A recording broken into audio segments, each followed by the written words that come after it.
Мынандай да сауал келген екен.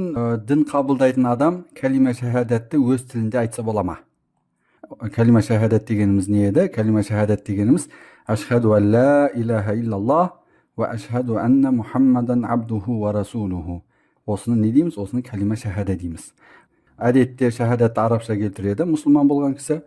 Ал енді өз тілінде айтып, мағынасын өз тілінде айтып, мысалы куәлік етемін Алла тағаладан басқа тәңір жоқ екендігіне, және куәлік етемін Мұхаммед саллаллаху алейхи вассалам оның пайғамбары әрі құлы екендігіне өстіп қазақшалап айтса, әркім өз тілінде осылай мағынасын айтса, ол ислам дінін қабылдаған болып есептеле ме деген мағынада сауал.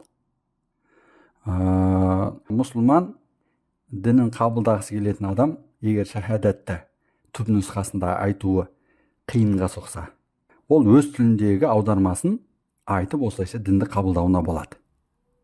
Өйткені кәлиманы айтудағы мақсат не? Кәлиманы айтудағы мақсат жүрегіндегіні иқрар ету. Яғни жүрегіндегіні ауызша айтып паш ету. Әркім өз тілінде айтқан жағдайда осы мақсат жүзеге асқан болады. Тіптен шахадатты ұғып айтқаны нұр үстіне нұр болмақ. Соның ішінде мысалы кейбір елдерде ислам дінін қабылдағысы келетін кісіге алдымен арабшасын айтқызып жатады, одан кейін артынан оның аудармасында қосымша айтқызып жатады. Енді әркім өз тілінде айтса да ол ислам дінін қабылдаған болып есептелінеді дегенге қатысты дәлел келтірер болсақ, бұған қатысты имам Науауидің рахматуллахи алейх мынандай бір сөзі келтіріледі. Имам Науауидің Сахих Муслим атты хадистер жинағына жазған шархында былай деп өтеді. Амма иза ақарра би шахадатайни бил ажамия ва хуа юхсинул арабия. Араб тілін жақсы біле тұра, өзге тілмен шахадат сөзін оқыса, фахал яджалу бидалика муслиман, ол мұнысымен мұсылман болып саналама. Ол мұсылман болама осымен. Фихи ваджхани ли асхабина, бұған қатысты достарымыз екі түрлі пікір баян еткен, екі түрлі көзқарас баян еткен.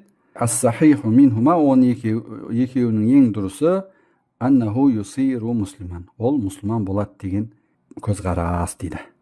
Себебі лиуджудил иқрар, себебі иқрар бар, яғни ауызша мойындау шарты жүзеге асып отыр. Ва хадал ваджху хуал хақ, осы көзқарас ақиқат дейді имам Науауи рахимахуллаху таала. Демек, мұсылман дінін қабылдағысы келетін адам өз тілінде де кәлима шахадаттың аудармасын айтып жатқан болса, оныкі дұрыс болып есептелінеді және мұсылман дінін қабылдаған болып саналады. Ва ахиру дa'вана анил хамдулиллахи раббил аламин.